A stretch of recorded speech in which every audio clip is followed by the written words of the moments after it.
ओम गंगणपतये नमः। आप सभी को मेरी तरफ से संकष्टी चतुर्थी की हार्दिक शुभकामनाएं। दोस्तों, आज संकष्टी चतुर्थी है। विधि विधान से आज भगवान गणेश की पूजा अर्चना करने से, व्रत धारण करने से सभी प्रकार की मनोकामनाएं पूर्ण होती हैं और समस्त प्रकार की विघ्न बाधाओं से मुक्ति मिलती है। और शास्त्रों के अनुसार सकट चौथ का यानी कि माघ मास की संकष्टी चतुर्थी का व्रत धारण करने से संतान निरोगी होती है और दीर्घायु होती है। अब सुनते हैं सकट चौथ व्रत की कथा। एक शहर में एक देवरानी और जेठानी रहती थी। जेठानी अमीर थी और देवरानी गरीब थी। देवरानी गणेश जी की भक्त थी। देवरानी का पति जंगल से लकड़ियां काटकर बेचता था और अक्सर बीमार ही रहा करता था, और इसलिए घर का खर्च चलाने के लिए देवरानी जेठानी के घर का सारा काम करती थी और बदले में जेठानी बचा हुआ खाना, पुराने कपड़े आदि उसको दे देती थी। और इसी से जैसे तैसे देवरानी का परिवार चल रहा था। एक बार माघ के महीने में देवरानी ने तिल चौथ का व्रत किया। 5 आने का तिल और गुड़ लाकर तिलकुट्टा बनाया। पूजा करके तिल चौथ की कथा सुनी और तिलकुट्टा छीके में रख दिया और सोचा कि चांद उगने पर पहले तिलकुट्टा खाएगी और उसके बाद ही कुछ और खाएगी। कथा सुनने के बाद वह जेठानी के यहाँ चली गई। जेठानी के घर जाकर उसने खाना बनाया और खाना बनाकर जेठानी के बच्चों से खाना खाने को कहा तो बच्चे बोले, माँ ने व्रत किया है और माँ भूखी है, जब माँ खाना खाएंगी हम भी तभी खाएंगे। जेठ जी को खाना खाने को कहा तो जेठ जी भी बोले, मैं अकेला नहीं खाऊंगा, जब चांद निकलेगा तब सब खाएंगे तभी मैं भी खाऊंगा। जेठानी ने उसे कहा कि आज तो किसी ने भी अभी तक खाना नहीं खाया है, तुम्हें कैसे दे दूं? तुम कल सुबह सवेरे ही आकर बचा हुआ खाना ले जाना। ये सुनकर देवरानी अपने घर लौट आई।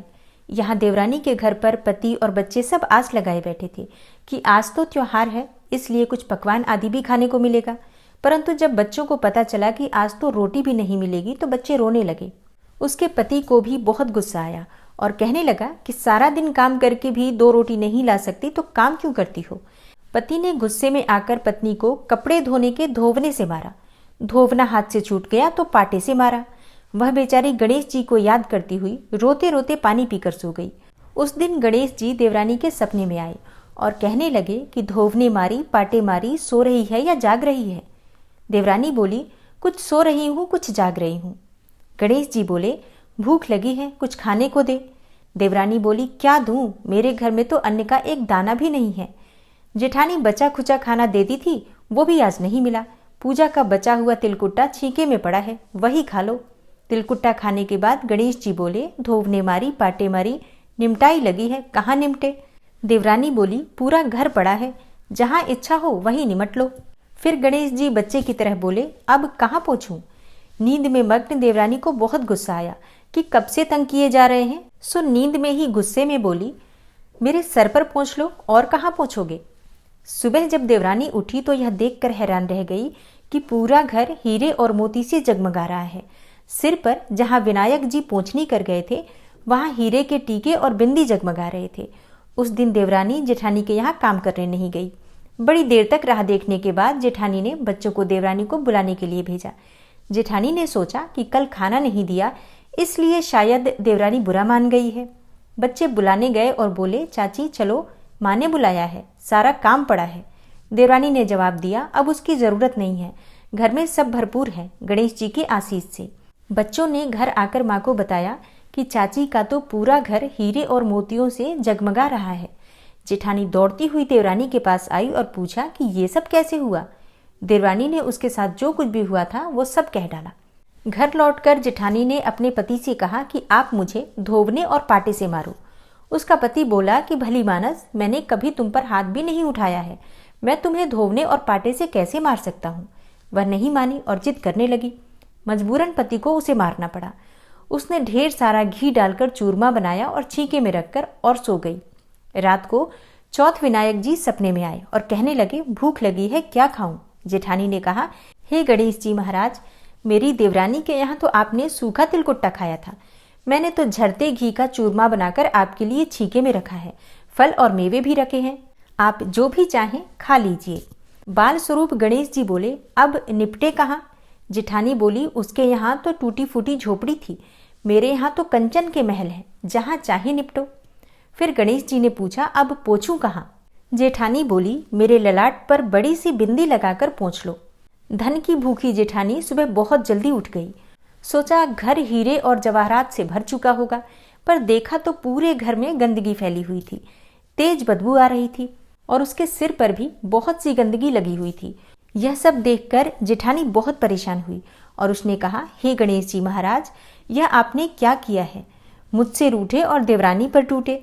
जेठानी ने घर की और खुद की सफाई करने की बहुत कोशिश करी, लेकिन गंदगी और भी ज्यादा फैलती चली गई। जेठानी के पति को भी पता चला तो वो भी बहुत गुस्सा हुआ और बोला, तेरे पास इतना सब कुछ था, फिर भी तेरा मन नहीं भरा। परेशान होकर चौथ के गणेश जी से मदद की विनती करने लगी। भगवान गणेश जी ने कहा, देवरानी से जलन के कारण तूने जो किया था यह उसी का फल है। अब तू अपने धन में से आधा धन उसे दे देगी, तभी ये सब साफ होगा। गणेश जी के कहने से उसने देवरानी को आधा धन तो बांट दिया, किंतु मोहरों की एक हांडी चूल्हे के नीचे गाड़ रखी थी। उसने सोचा किसी को नहीं पता चलेगा और उसने उस धन को नहीं बांटा। उसने कहा, हे श्री गणेश जी, अब तो अपना यह बिखराव समेटो। भगवान गणेश जी बोले, पहले चूल्हे के नीचे गाड़ी हुई मोहरों की हांडी सहित ताक में रखी हुई 2 सुई के भी 2 हिस्से कर, तभी यह सब साफ होगा। तब भगवान गणेश के कहने पर जेठानी ने चूल्हे के नीचे से मोहरों वाली हांडी निकाली और उसमें से भी 2 हिस्से किए और सुई के भी 2 हिस्से किए। इस प्रकार से गजानन ने बाल स्वरूप में आकर सुई जैसी छोटी चीज का भी बंटवारा किया और अपनी माया समेटी। हे गणेश जी महाराज, जैसी आपने देवरानी पर कृपा की वैसी सब पर करना। कहानी कहने वाले, सुनने वाले और हुंकारा भरने वाले सब पर अपनी कृपा करना, लेकिन जेठानी को जैसी सजा दी वैसी किसी को मत देना। प्रेम से बोलिए, गणेश जी महाराज की जय। सकट चौथ माता की जय। अब बात करें कि सकट चौथ का व्रत कैसे किया जाता है, तो देखिए, सकट चौथ का दिन समर्पित होता है भगवान गणेश को और सकट माता को। इस दिन माताएं अपने पुत्रों के कल्याण की कामना से व्रत धारण करती हैं और सकट चौथ के दिन भगवान गणेश की पूरे विधि विधान से पूजा की जाती है। इस पूरे दिन व्रत रखा जाता है। अच्छा, ये व्रत निर्जला ही रखा जाता है, मतलब जो माताएं इस व्रत को अपनी संतान की लंबी आयु की कामना से धारण करती हैं, वो इस व्रत को पूरी तरह से निर्जल रहकर ही धारण करती हैं। और फिर शाम के समय जब चंद्रोदय होता है, चंद्रमा उदित होते हैं, तो चंद्रमा को अर्घ्य देती हैं और उसके बाद ही जल ग्रहण करती हैं। तो सकट चौथ में चंद्रमा के पूजन का, दर्शन का विशेष महत्व होता है। इस दिन गणपति की पूजा में तिल के लड्डू या फिर तिल की मिठाई अर्पित की जाती है और चंद्रमा को अर्घ्य देते हैं तो उसमें भी तिल अवश्य देते हैं। और अब जानते हैं कि चतुर्थी तिथि कब प्रारंभ हो रही है, कब समाप्त हो रही है और सकट चौथ का व्रत हमें कब धारण करना है। तो देखिए, माघ मास की कृष्ण पक्ष की चतुर्थी तिथि प्रारंभ हो रही है 17 जनवरी 2025 को प्रातःकाल 4:06 पर और चतुर्थी तिथि का समापन हो रहा है 18 जनवरी को प्रातःकाल 5:30 पर। तो सूर्योदय कालीन तिथि के अनुसार, मतलब सूर्योदय काल में चतुर्थी तिथि हमें प्राप्त हो रही है 17 जनवरी को। तो 17 जनवरी 2025 को व्रत रखा जाएगा सकट चौथ का और दिन होगा शुक्रवार का। भगवान गणपति की पूजा का शुभ मुहूर्त आपको प्राप्त हो रहा है 17 जनवरी 2025 को प्रातःकाल 7:15 से प्रातः 11:12 तक। और सकट चौथ पर चंद्रोदय का बहुत महत्व होता है। तो चंद्रोदय का शुभ मुहूर्त आपको प्राप्त होगा रात्रि में 9:09 पर। 17 जनवरी 2025 को रात्रि 9:09 पर चंद्रोदय का समय है। इस समय में आप चंद्रमा को अर्घ्य दे सकते हैं, दर्शन कर सकते हैं, पूजन कर सकते हैं और चंद्रमा को अर्घ्य देने के बाद आप अपने व्रत का पारण कर सकते हैं। तो 17 जनवरी 2025 को संकष्टी चतुर्थी का व्रत किया जाएगा, माघी चौथ का व्रत होगा, सकट चौथ का व्रत होगा। आप सभी को मेरी तरफ से सकट चौथ की मंगल शुभकामनाएं। इसके अलावा अगर आपका कोई भी प्रश्न हो इस व्रत से संबंधित या कोई भी विशेष वीडियो देखना चाहते हैं तो कमेंट बॉक्स में ज़रूर लिख दीजिए। आज की वीडियो अगर आपको अच्छी लगी हो तो वीडियो को लाइक कीजिए, शेयर कीजिए और चैनल पर पहली बार आए हैं तो सब्सक्राइब करके बेल आइकन को ज़रूर प्रेस कर लीजिए।